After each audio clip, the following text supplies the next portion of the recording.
Me disculpo un momento, voy a hacer la opción de que... Ya está.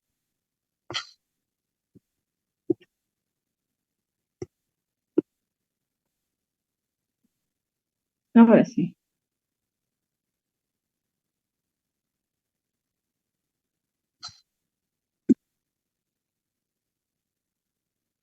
Ya, bueno, vamos a empezar con lo que son los encofrados. En este caso, con el ingeniero, creo que ya realizaron ya lo que es encofrado de cimiento e hicieron encofrado de una sección rectangular, ¿no? Como ejemplo en clase. Y previamente antes ya se les había mostrado el ingeniero el proceso constructivo a través de una tabla Excel que les mostró, depende de cómo se realiza, les mostró los elementos en la cual está compuesto, así que creo que no hay problema con respecto a eso. Vamos, ya, continuando. ¿Podrías repetir, por favor? ¿Perdón?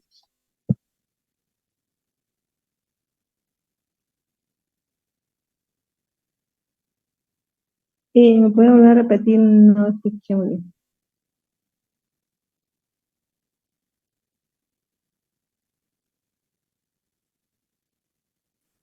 No, solo le decía que me acepte de mi compu. Gracias. Ah, ya, no hay problema. Ya, como podemos ver en este caso tenemos un encofrado de columna de sección circular. El procedimiento es el mismo que se hace con una sección rectangular. Ya, solamente aquí es que la diferencia es que aquí ocupamos ya son lo que son los machimbres para formar esa sección circular y ya el proceso de los marcos son muy diferentes. Como pueden ver, en este caso son marcos planos y se le genera una sección circular. En cuanto en el otro son directamente los marcos de sección rectangular. Ya, uniforme. En cuanto aquí hay que hacerle cierto detalle de cuánto hace el diámetro de la columna circular. Ya, yendo aquí podemos observar los datos proporcionados, en este caso de esta columna, varía bastante, siempre varía en sí, si tuviera una viga encima de la columna o directamente sería sobre losa. Ya el contacto puede ser con losa columna o columna y viga. ¿Ya? En este caso tenemos en este ejemplo, tenemos un contacto directo con que es la viga con la columna.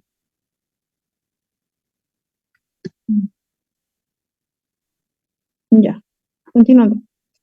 Tenemos siempre lo que es como dato, lo que es la carga viva. También tenemos las cotas, como ya se les había explicado. En la parte inferior tenemos la altura de la losa, que sería la carga muerta, como también la carga muerta de la viga.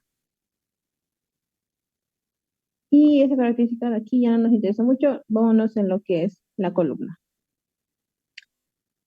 Pueden ver en un recuadro azul, está remarcado en vista superior, o haciéndole un corte, más o menos cómo es la estructura o cómo está gráficamente representado para poder realizar esta columna. En este caso podemos ver los machimbres alrededor formando la forma circular. Tenemos los marcos que están formados entre ambos extremos. Como podemos ver, este café representa aquí y tenemos tanto en la parte inferior y en la parte superior para que pueda agarrar lo que es este tablero.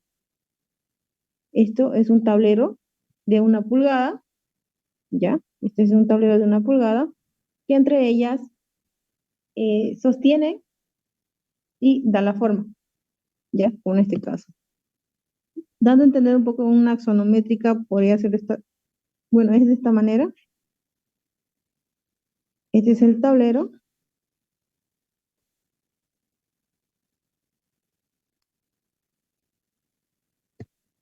de color café, y esto sería el marco.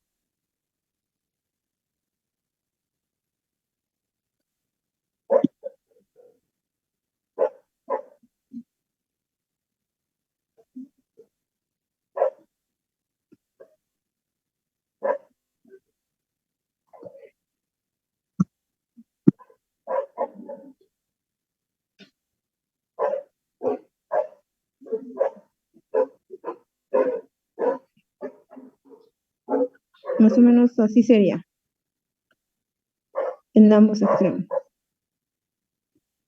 Ya, y como pueden ver, tienen clavos para que el material se mantenga firme y no haya desplazamiento. Ya, más o menos sería esta en la geometría. Ya aquí podemos también lo que es el tablero de machimbre, las dimensiones nos está diciendo que es de 1 pulgada por 2, una sección transversal, como podemos ver en esta imagen. Luego, eso nos mostraría. Ahora, lo que aquí nos pide en esta materia, en este caso la incógnita aquí es determinar el espaciamiento que vayan a tener de marco entre marco, como pueden ver aquí, el espaciamiento, ¿ya? Espérenme un momento. Ya. El espaciamiento. Eso es en sí lo que tenemos que determinar. Ya. Antes de eso, para poder determinar el espaciamiento, van a explicar un poco la huella de cono. Aplicamos lo que se aplica el empuje, ¿no? Que genera el hormigón directamente con el encofrado. En este caso, pues sería directo contacto con lo que es el tablero de machimbre. Si me disculpan un momento.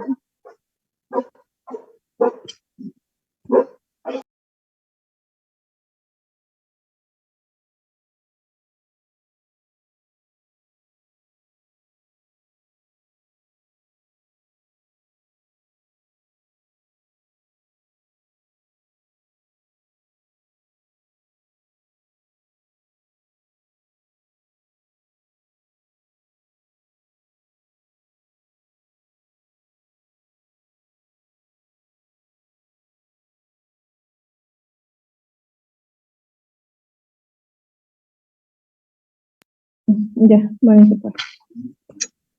Continuando, como les decía, cuando aplicamos en columnas, netamente ustedes tienen que aplicar lo que es la fórmula, la teoría de silos, ¿ya? Esto ya vieron en clases de que si aplicamos la otra fórmula que les había dicho en viga, la presión que llega en el punto más bajo, o sea, en la cota inicial, se podría decir, es la presión mucho mayor. Y en cuanto a la teoría de silos, reduce esa presión, ¿ya? Y si hace una comparación entre ambas, a ver dónde está esta imagen, ¿es lo que hemos hablado? Aquí, ya, los empujes. En columnas directamente aplican esta teoría. Y en vigas, o en sí, en empujes horizontales de menor distancia comparado con las columnas que son bastante elevadas por la altura, aplican eso, ¿ya? Sí que tienen que tomar en cuenta eso. Solamente esta sería la diferencia, dónde y cuándo aplicarlo. En empuje aplicamos lo que es en cimientos, empuje horizontal en vigas y en cimientos. Cimientos. Ya, y lo que son el empuje en la teoría de silos solamente en columnas o pilotes se podría decir porque son de secciones o perdón, de dimensiones grandes en cuanto a la altura, porque todo eso está en función a la altura. Aquí estamos sobre el área y aquí ya no está en función a la altura. Aquí está en cuanto a la sección transversal del elemento que se vaya a realizar.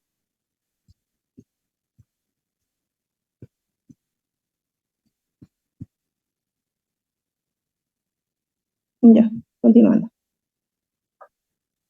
Y aquí más o menos les explica un poco la teoría de silos, a qué se refiere, sobre los suelos que ya habíamos hablado en la anterior clase, y si ustedes buscan en el libro del ingeniero, en este caso de la versión 2013, van a pillar esta teoría, ¿ya? Y también está en su libro nuevo.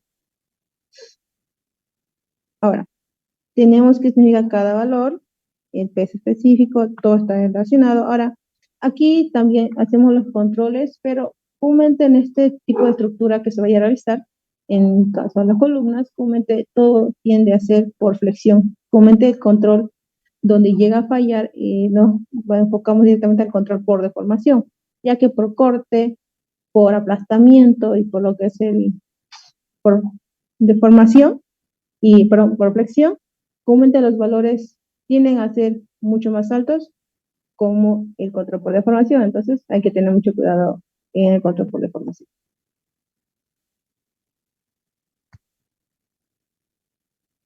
Ahora, aquí podemos ver, en este caso, de que siempre se tiene que asumir en el espaciamiento inicial, o sea, que hay desde la base, o sea, donde se inicia en sí del cabezal, perdón, o de la zapata, se llega a asumir este espaciamiento entre 15 a 20 centímetros, o sea, ustedes ya tienen dato conocido, esa altura, se puede decir, el espaciamiento, como podemos ver aquí, ¿ya? Este valor está entre 15 a 20 centímetros aproximadamente. Y ya de aquí para adelante es lo que nosotros vamos a determinar cada cuánto tenemos que calcular.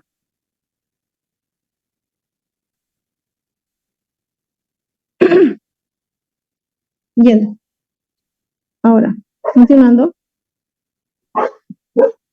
aplicando, para poder determinar, en este caso, la teoría de hilos en una sección circular, ya tenemos que determinar el área, ¿no? El área inicial sería el área de una circunferencia, un círculo sería pi por diámetro al cuadrado sobre 4, es un valor geométrico ya conocido. Y luego tenemos lo que es el perímetro, que es su perímetro, y este sería nuestra siguiente fórmula. Y después los demás ya son conocidos.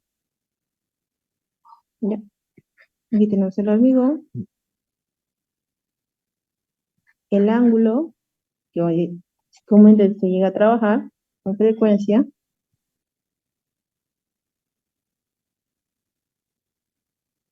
Ya. Ahora, otro de los valores que vamos a usar, tenemos las cargas, que es importante determinar, que está en función a la presión y a la sección donde va a ir o donde va a hacer el contacto de esta carga. ¿Ya? Aquí vamos. Y tenemos las unidades. ¿Ya? Siempre trabajemos unidades de kiloponios sobre centímetros, ¿ya? Siempre nos enfocamos aquí. Ahora, aquí, como pueden ver, el valor B quiere decir que es el lado que tiene contacto directo con el hormigón con una pulgada de espesor. Ya ahí esto de una pulgada de espesor es el tablero, el machimbre que ya hemos dicho anteriormente. Ya. Continuando. Entonces, si yo agarro un pedacito, o sea, un pedazo de ese machimbre que me está diciendo inicialmente de que tiene una sección de 1 pulgada por 2 pulgadas, sí, aquí ya lo tenemos en esta gráfica, tenemos de 1 pulgada el espesor, y aquí creo que ya nos estaba dando el dato, ¿ven? De 1 por 2 pulgadas.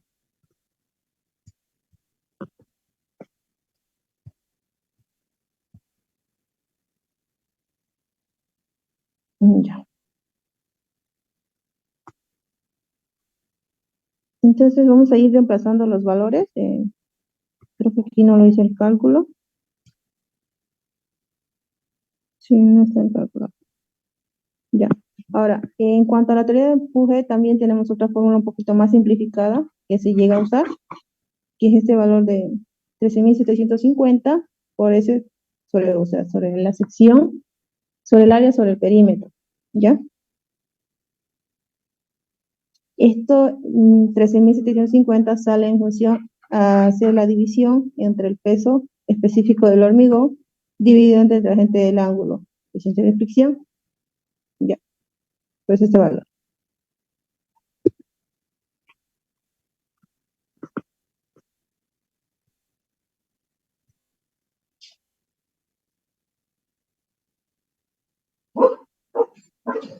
Ya, ahora sí vamos a terminar el cálculo.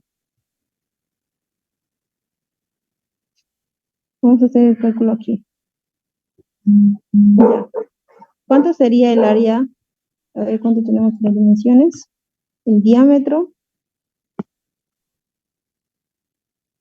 de este ejercicio no nos da un diámetro. Le vamos a inventar un diámetro de 60 centímetros, ¿ya? Vamos a asumir que mide 60 centímetros. De diámetro. Ok. Entonces, asumiendo que el diámetro es de 2 centímetros, perdón, de 60 centímetros, ¿cuánto sería el área? ¿Me puede ir dictando, por favor? 60 Sí.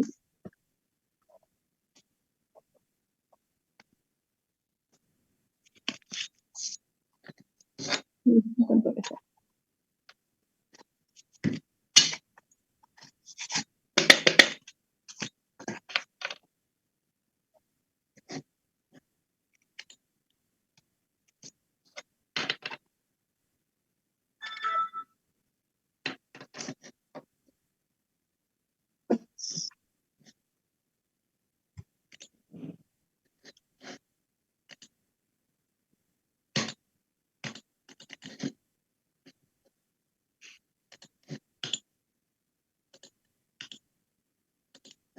¿Hay un cálculo cuánto le sale el área?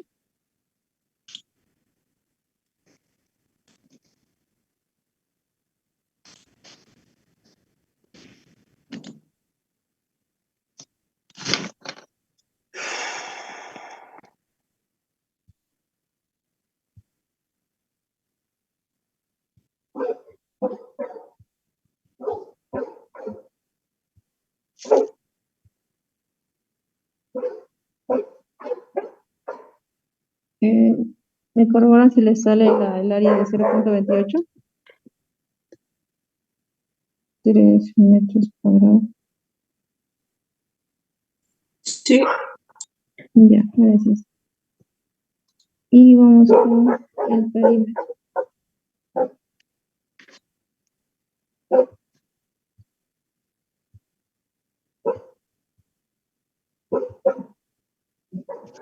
.80 metros. Ya. Entonces, estos dos valores ya tenemos conocido. Vamos a ir reemplazando nuestra fórmula. ¿A qué sería igual entonces la presión?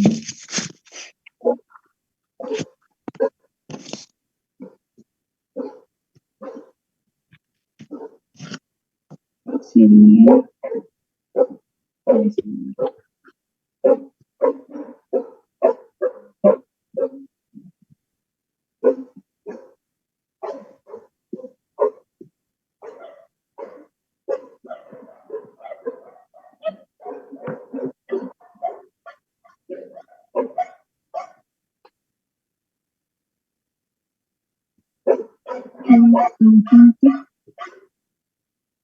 Hace .25. ¿Me digan por favor cuánto le sale ese valor?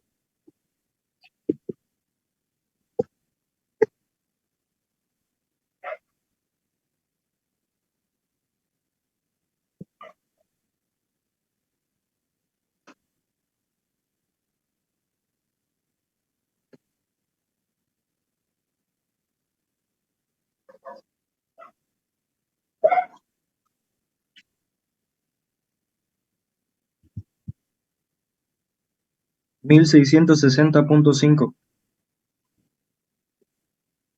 Sí, eso sale. .5 y le damos por metro. Gracias. Por metro cuadrado. Entonces eso tenemos como resultado.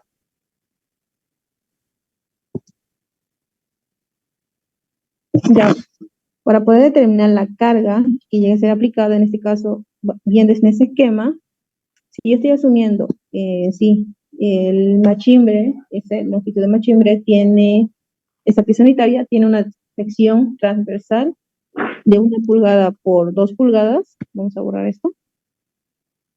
Vamos a ver.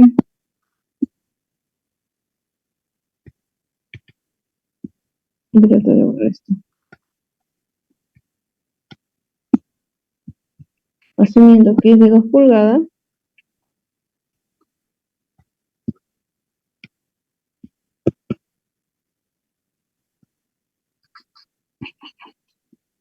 ya, estamos asumiendo esa sección, vamos a determinar lo que es la carga Q.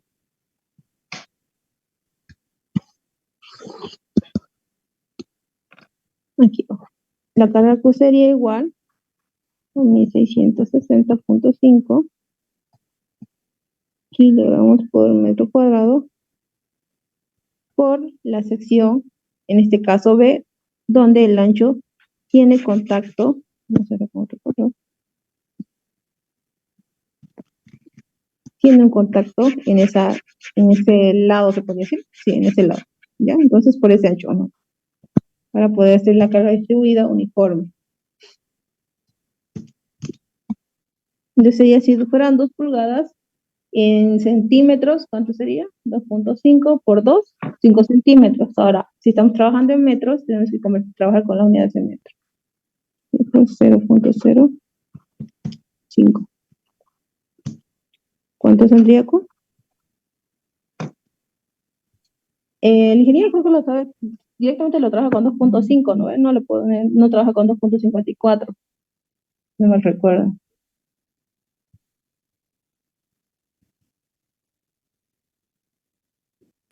Sí, trabaja con 2.5.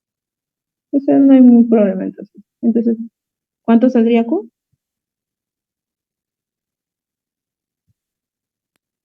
83. 83 kilogramos, mejor dicho, kilopundios, porque aquí trabajamos con kilopundios por metro. Dejamos por kilopundio.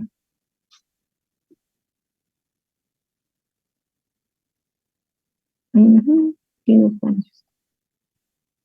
Ya, entonces ya tenemos nuestra carga que está aplicada a todo ese lado. Entonces, eso quiere decir de que 83 kilopundios por metro llega a ser influida. A ver, vamos a ver. Aquí. En cada aquí le llega esa cantidad de carga a cada pieza. ¿Ya?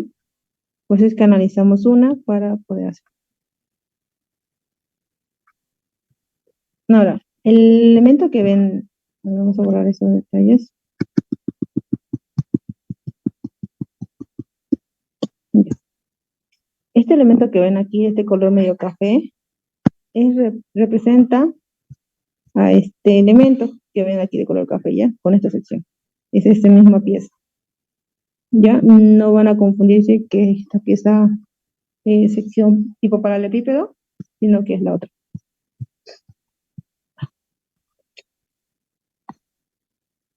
Ya, continuando. Ahora vamos a determinar el espesamiento. Continuando. Directamente podemos aplicar lo que es en sí el control de formación, en vez de estar realizando el control por flexión, por corte o control por aplastamiento. Ya en sí el ingeniero, como le digo, cómo te va el resultado. Si no mal recuerdo, él tiene sí este archivo en Word que directamente él pone los datos, como en este caso, pueden ver. Y creo que ya algunos ya lo vieron. Ups, ya. Aquí él, en este Excel, es por eso que él puede obtener rápidamente lo que son para el examen. Él pone cualquier valor, entonces tiene que coincidir sus datos con este dato de esta tabla, o el que le bota el Excel. Aquí pueden ver qué datos él introduce. En este caso no es para una sección circular, esto es para una sección rectangular, ¿ya? O cuadrada, da lo mismo. ¿Qué son los datos que necesitamos inicialmente que también se le va a proporcionar en el examen? Ya es lo que el ingeniero sí o sí tendría que darles. Voy a ponerle con rojo. Le da las dimensiones de las columnas.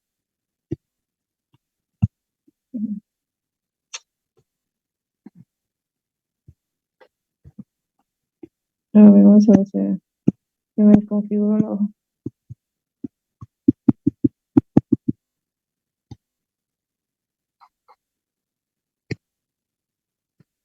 No lo quiero mirar.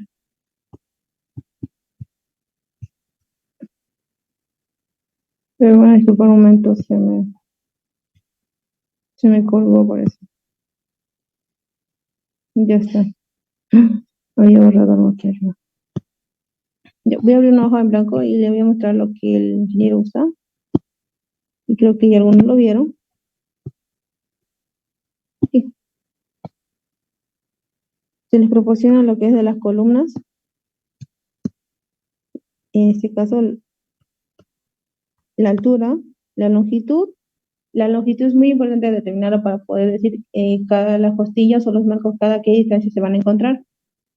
La sección transversal de la columna, les da aquí, como te van a ver los datos que se usan para lo que es la cuantía, ustedes tienen que ya saber. Les dice que de 2 por 3, y esto está en pulgadas. Les da el tablero, y aquí pueden ver que él introduce el tablero en su Excel con 2.54, ¿no? La altura del tablero. Entonces es una pulgada. Aquí podemos ver el hormigón y con qué unidad está trabajando y con qué valor trabaja. Y aquí también pueden ver. Entonces, esto aquí él pone cualquier valor, entonces automáticamente hasta creo que le saca cuantía, si no me equivoco. Ahora, aquí les dice el tipo de material que él tiene, pero en nosotros no nos influye en nada, a no ser, ya que una obra, como les digo, ustedes tienen que hacer el estudio de esa madera, es decir, la capacidad que tiene la flexión, cuál es su modo de elasticidad de esa madera, porque lo que hacemos en esta materia es general, ¿no? Clasificamos por grupo, no por madera. Ahora, cuando trabajamos en este tipo de madera verdólago, dijimos que es una madera de grupo B. Y aquí, como pueden ver, tenemos el modo elasticidad, el modo de flexión y por corte. Y si se dan cuenta, los valores no son los mismos que usamos en la materia, ¿no? En la materia ocupamos directamente para el grupo B lo que es el modo de elasticidad, 75.000 directamente. Y aquí tenemos otro valor. Entonces no quiere decir que el verdolago tiene mayor resistencia, tiene mayor modo de elasticidad. En cuanto a flexión, también varía. Sí, en lo que es en general, para el grupo B creo que es 105, lo que trabajamos 115, no recuerdo, ¿ya? Y por corte también, creo que es 15. Ya, entonces esos valores es donde varía bastante. Ahora, la verificación del espaciamiento es lo que se hace, les digo, es lo que se hace netamente, y luego se hace el cálculo de número de clavos. ¿Ya? Aquí solamente en este encofrado de columna hacen el espaciamiento de marcos y el calcular el número de clavos. ¿Ya? Ahora, aquí aplicamos lo que es la teoría de silos, como pueden ver. Automáticamente les bota ya el índice, el ángulo, y automáticamente determina lo que es la presión. ¿Ya? La presión media en este caso, 0.83 toneladas por metro cuadrado. Ustedes pueden trabajar en kilopontios por metro. Ahora, continuando. Acá hay otro método que esto no nos enseñó y no nos vamos a aprender porque no nos corresponde y no nos compete. Todo lo olvidamos, ¿ya? Ahora, aquí, por flexión, ya. Es aquí donde se hacen los controles y van a ver que comúnmente, donde está por deformación, es el más crítico y sí o sí más complejo. Ya. Ahora, dentro de esto es el tema número 2, como siempre les repetía, es el elemento sometido a flexión. ¿Ya? Entonces, hacemos los 4 controles previamente, como se dice. Tenemos las propiedades geométricas del elemento. En este caso, en el caso de la sección circular sería del machimbre, que ocupamos de 1 pulgada por 2 pulgadas, ¿no ves? Entonces de eso tenemos que sacar su módulo, sus módulos, su inercia, ya, y su área. Y tenemos los cortes y por deformación, los controles que se realizan. Ya.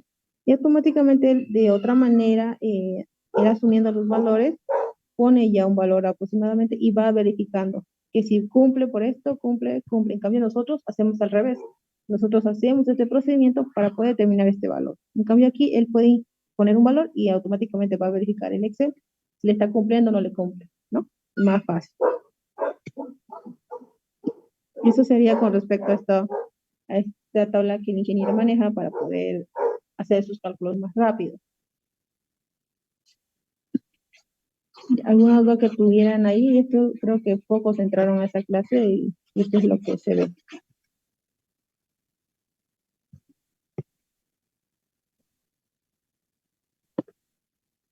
Ahora, yendo aquí.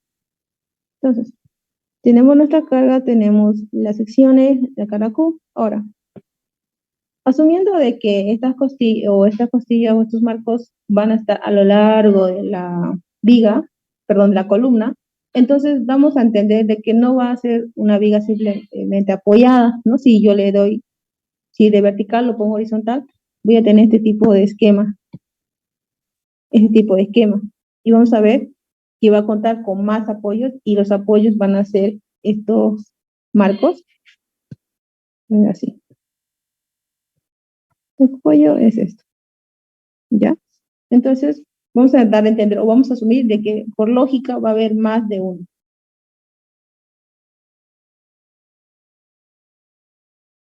Ya. Ahora, trabajamos ahora con lo que está en el esquema. Yendo a esto, aquí o bien esto no es así.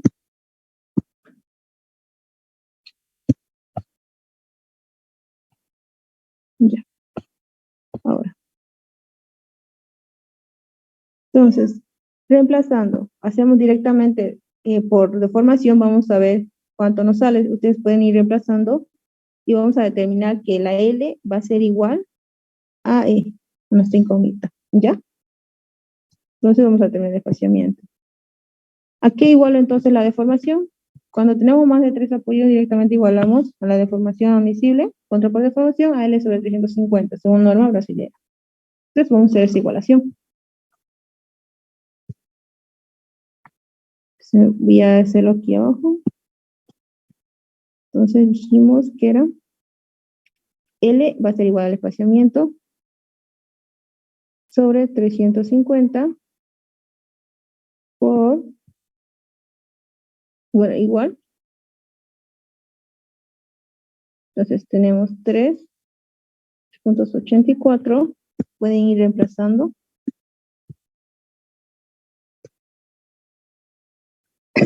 Tenemos la carga Q, 0.83, dijeron, ¿no? Aquí lo pones, si no me equivoco. 83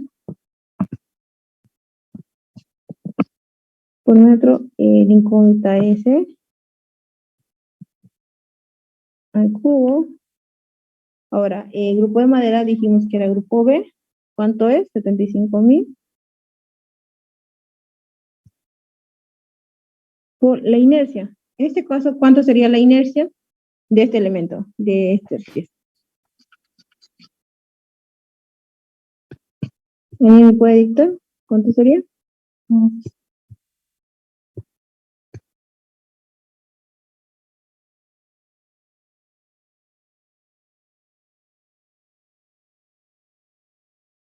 ¿Cuánto sería la inercia? Supongamos que esto es 2.5. Esto es igual a 5.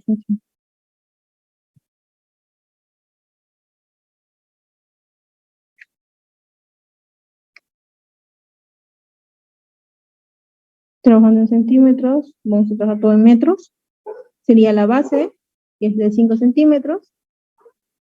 0,5 por altura. La altura sería 0.0 al cubo por, perdón, sobre 2.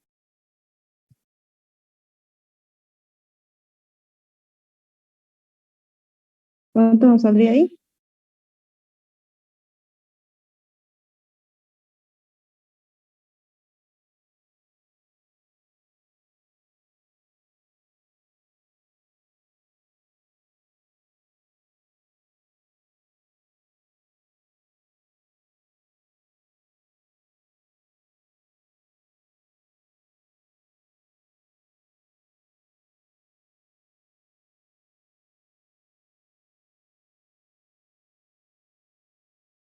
Me dictan cuánto les sale ahí.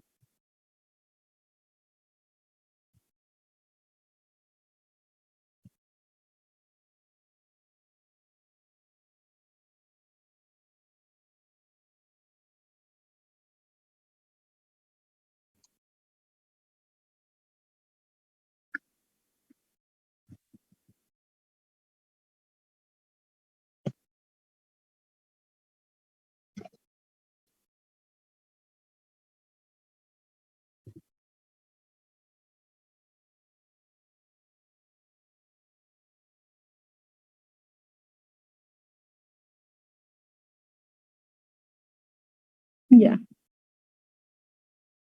¿Alguien lo calculó cuánto le sale?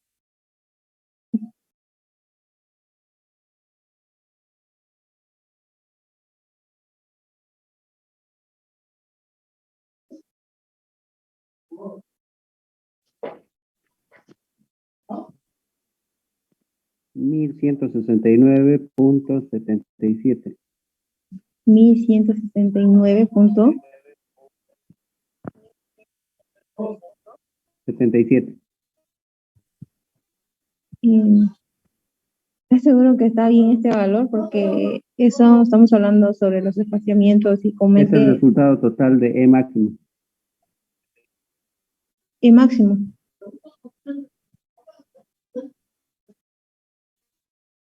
¿Me pueden verificar otra persona este valor?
Ok.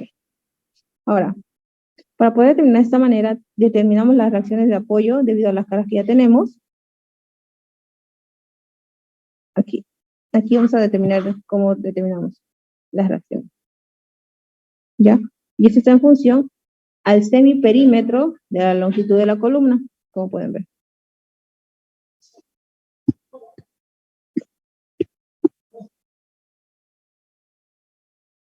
Y en este caso, para la ecuación de Lila, el semiperímetro de la columna sería esta longitud L, que sería pi por diámetro sobre 2, que es la mitad de una circunferencia. ¿Ya? Ahora, esta Q, la Q' llega a pasar como una Q porque las cargas son las mismas, como se dice acá.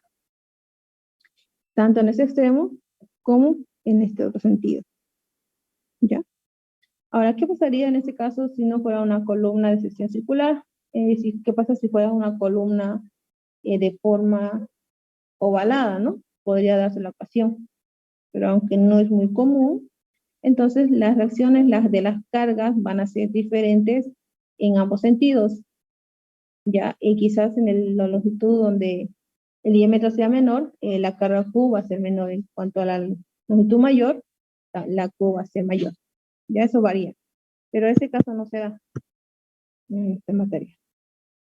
Ahora, lo mismo, continuando, vamos a determinar las reacciones en un apoyo, asumiendo de que los clavos cuentan como apoyo, que sería Q' por L sobre 2. Entonces tenemos lo que son las reacciones en un extremo. Ya. Y aquí tenemos que esta reacción A1 va a ser igual a esta reacción A2, y lo mismo va a ser tanto en ejes verticales y en ejes horizontales.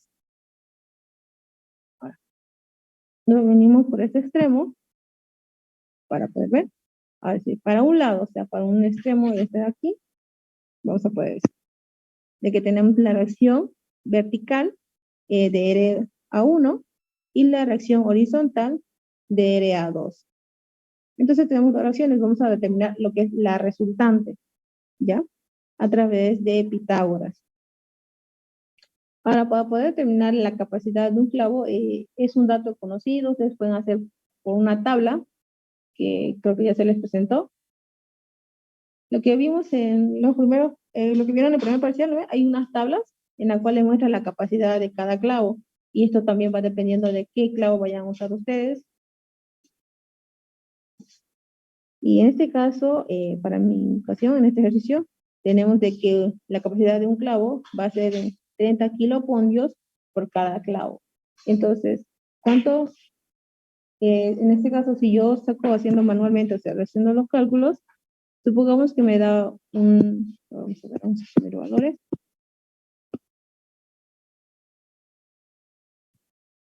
Que la resultante me haya dado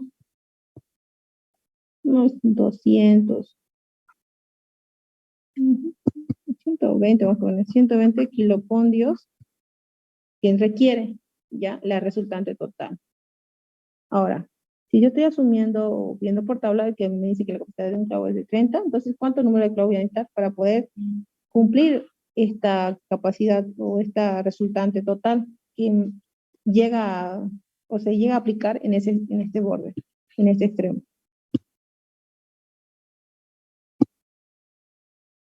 Según aquí, entonces voy a determinar de la siguiente manera. Entonces, determino que la resultante lo divido sobre la capacidad de cada clavo. Entonces, en esta ocasión siempre se trabajan por enteros. Si nos salen 2.5, entonces directamente le ponemos 3 clavos, ¿ya? Y si nos sale 4, eso ya es. Y automáticamente este valor se va a repetir en los 4 extremos. No puede ir en un extremo par, en el otro impar, o sea, tiene que ser en 4 extremos igual, porque como es una sección circular, la carga le llega a todo lado homogéneamente, ¿no? O está bien distribuida. Y es ahí donde terminaría lo que es la pregunta del examen que tiende a hacer. Es súper corto, lo malo es que hay que analizarlo, y un error cometido te alarga tu proyecto. Ahora, lo más complicadito aquí, o lo más tedioso para poder calcular, es de hacer la cuantía, porque sí o sí le va a pedir la cuantía. Y la cuantía, ¿qué incluye en la cuantía? Le va a incluir lo que es el machimbre. Ustedes van a determinar, ya tiene la sección transversal, van a multiplicar directamente el perímetro por el perímetro, perdón, el área, sí, el perímetro, por el espesor que haya tenido cada machimbre, determinan el área y la longitud que vaya a tener, ¿no? ¿Qué longitud? Depende de la altura de la columna. Luego va a pedir lo que es el tablero. Ya, el tablero es este, por aquí está. El tablero sería esto del color café claro. Ese sería el tablero. También le va a pedir, y esto va a estar en función al número de espaciamientos que les vaya a salir, cuántos de elementos vayan a estar. Aquí vamos a ver. Aquí, esquemáticamente, supongamos de que el espaciamiento media sea 0,60 y tomando en cuenta el último, obviamente, voy a ver cuánto de marco voy a usar a lo largo de la columna. En este caso aquí se usa 1, 2, 3, 5 marcos. Entonces, tendría 5 marcos. Ahora, las secciones yo ya tengo que determinar si en este caso es una sección cuadrada o una sección rectangular, la determino el área. En este caso, en pie, perdón. Ya todos trabajamos en pie cuadrado. Ahora, el larguero, como ya les dije, el larguero sería este elemento de color café más oscuro. El larguero a través de las esquemas podemos ver de que entran 4 por cada tablero, o sea, por cada marco, entra 4. Aquí podemos ver lo que es el tablero y un marco y 2 marcos en los extremos. Entonces entraría un tablero y 4 marcos, tanto en el lado derecho como en el lado izquierdo. Ahora, ¿qué más nos pide? Y nos pide el volumen del hormigón. Y ya también el número de clavos. Aquí ya uno puede determinar cuántos clavos entran por marco, ¿no? Y eso sería la pregunta. Al final finalizaría lo que es el ejercicio. ¿Alguna duda que tuvieran hasta ahí?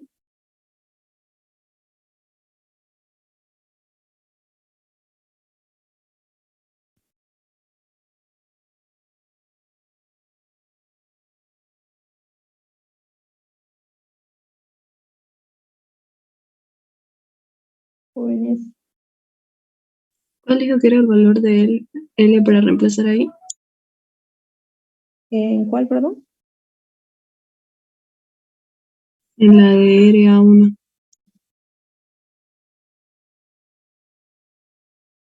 ¿Área 1? Sí, Ah, ya. Vamos a ir aquí. Área 1 comúnmente va desde el baricentro, tomando en cuenta el tablero que vayan a usar o el espesor. En este caso, si nos vamos del baricentro, tomamos en cuenta el diámetro interno de lo que es el hormigón, sí, pero la columna, to- tenemos que sumar a los lados también lo que es, vamos a hacer el amarillo, las 2 pulgadas que vayamos a usar del machimbre, hay que tomar en cuenta porque son 2 pulgadas, el diámetro ya les dije, también hay que contemplar qué sección estamos asumiendo, porque recuerden que ya habíamos hecho previamente, aquí ya hemos determinado qué sección vamos a usar, ¿no ve? Entonces, previamente eso, la sección que ya hemos usado, le vamos a tomar en cuenta la mitad. Y la mitad en este extremo, y recién esa sería la longitud que vamos a ocupar para poder determinar las secciones. Esa sería L entonces. Y lo mismo va a ser en el otro extremo.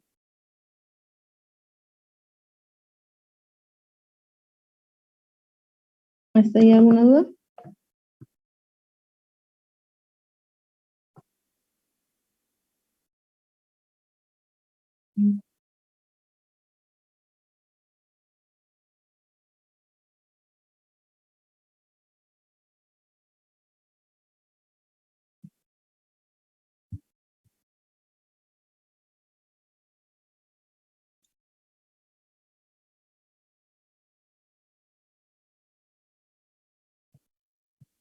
Ya, si no hay duda, vamos avanzando un poquito sobre lo que es columna.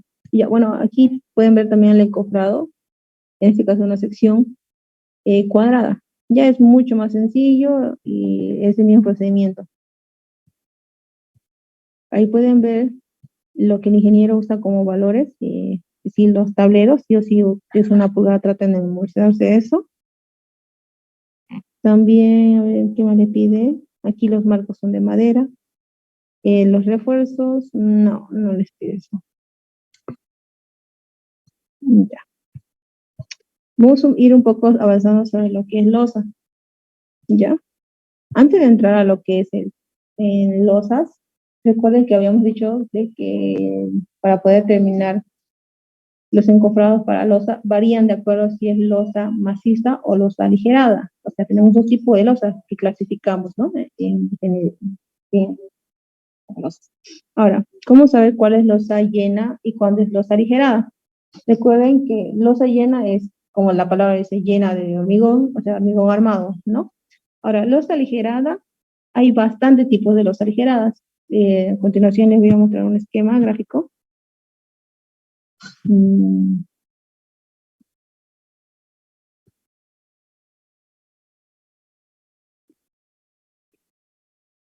Ya, aquí. Aquí tenemos la clasificación de losas, ¿ya?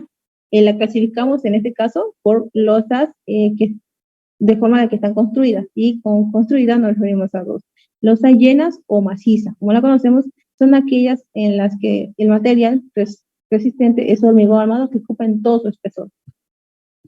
Ahora, ¿qué pasa cuando hablamos sobre losa aligerada o alivianadas? Ya, cualquiera de esas dos palabras conocemos.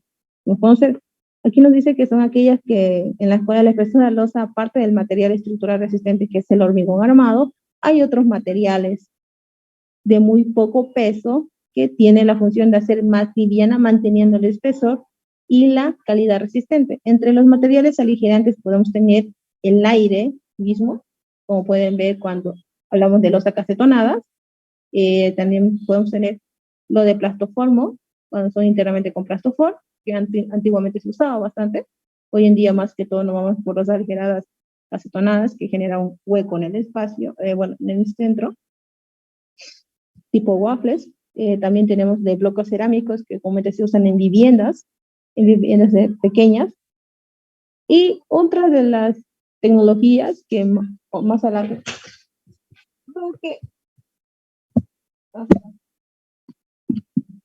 ya, otra de las tecnologías muy importantes que hoy en día está utilizado, pero económicamente no es muy factible, que quizás algunos lo conocen, que es el uso de lo que es el cilindro. Cilindros esféricos huecos que generan espacio-volúmenes. No me acuerdo cuál es el nombre de ese tipo de, ¿qué se llama? Ese tipo no me acuerdo cómo se llama la esfera, ya, pero también hay ese tipo de estructura. Ahora va a variar mucho dependiendo el tablero que vayamos a usar. Ustedes han visto en construcciones de que el tablero no es lo mismo cuando son nervadas, o sea, cuando son huecas, o sea, con aire, casetonadas. Tampoco va a ser lo mismo el proceso constructivo, el tablero en sí. Aquí lo que comenta va a variar, va a ser el tablero que vayamos a usar. El tablero en este caso tendría que ser, a ver, así, ¿no? Así tendría un espesor. Así. En este caso, cuando son casetonados, es otro tipo de proceso constructivo. Cuando tiene bloque cerámico, también es otro. Y cuando, en este caso, cuando fuera cilindro, sí o sí también tenía que tener un tablero uniforme. ¿Lo ves? Entonces, el abastecimiento entre las columnas también, en sí, lo que son los pilares, lo que es, decir, para la madera, ¿no? Aquí vamos a conocer un poquito más. Es muy importante que ustedes vean con qué tipo de estructura que vayan a usar, pero en la materia comúnmente son lo que entra en la materia para el examen, es losa llena o losa aligeradas o nervadas en dos direcciones. En dos direcciones. Aquí podemos ver. No, aquí no tenemos. Esperen un momento.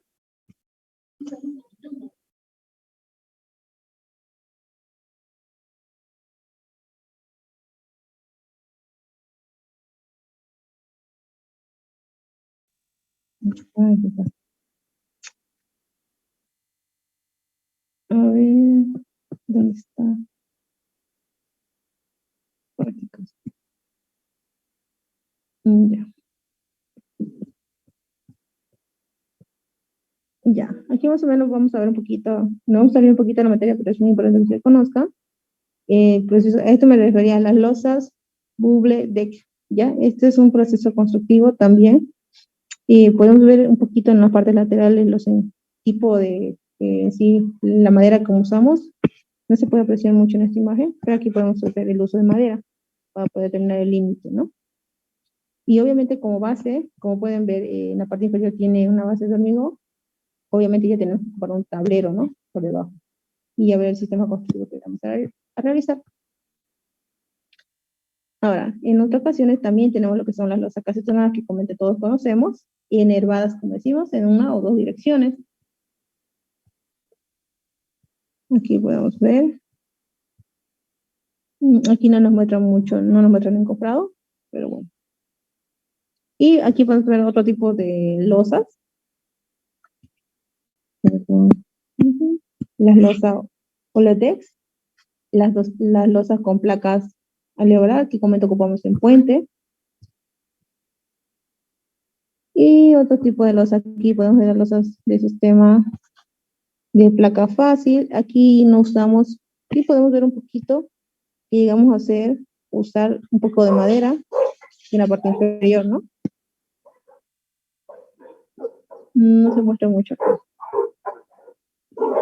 Ya. Pero ahí podemos ver los tipos de losa que tenemos. Aquí podemos también ver, a ver si no se ve mucho lo que es el encofrado de madera en la parte inferior. Aquí podemos observar lo que es el tablero. Aquí podemos ver otro elemento de madera. Ya sé.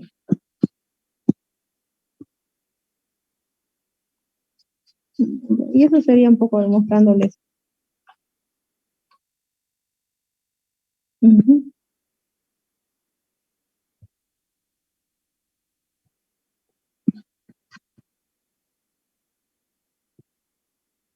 Me faltó hacer un esquema, pero vamos a ver un poquito cómo es el comportamiento en sí. Vamos a ver los elementos de una madera encofrado para madera bajo losa llena. Lo que se calcula inicialmente es el espaciamiento de viguetas, ¿ya? Y tenemos como primer punto el espaciamiento de viguetas, luego calculamos el espaciamiento de vigas y por último el espaciamiento de puntales, ¿ya? Y todo esto de madera. En aquí, cuando hablamos de encofrado de losa, el procedimiento ya son más cálculos, un poquito más amplio a comparado con lo que es el encofrado de columnas, ¿ya? Ahora, aquí en el procedimiento de viguetas se hace el control del tablero. Esto vamos a avanzar en la próxima clase. Ya vamos a ver cómo vamos a hacerlo, porque necesito hacerlo un poco más detallada la imagen, ya para que usted pueda entender un poquito más el esquema.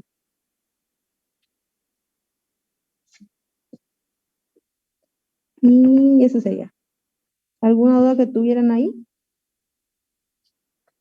Voy a hacer los ejercicios que no realizaron con el ingeniero, ya es por eso que hoy día hice lo que es el encofrado de sección circular, porque creo que con el ingeniero no hicieron cuadrada, ¿no? Hicieron encofrado de cimiento con el ingeniero, entonces, el de losa no me acuerdo cuál hicieron el encofrado para losa maciza o losa aligerada.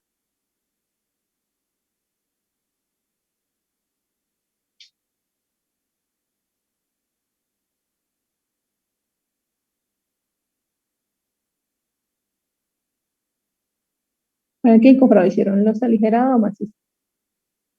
Para prepararles el ejercicio o el esquema gráfico. Si no me equivoco, fue maciza la que hicimos en clase. Ya, entonces voy a preparar para la próxima clase lo que es para los aligerada, ¿ya? Para que tengan así de todo un poco y no hacer lo mismo que el ingeniero hace. Y entonces hasta ahí sería, chicos, lo dejamos por el día de hoy. Nos esperamos para el día sábado, el próximo sábado, ¿ya?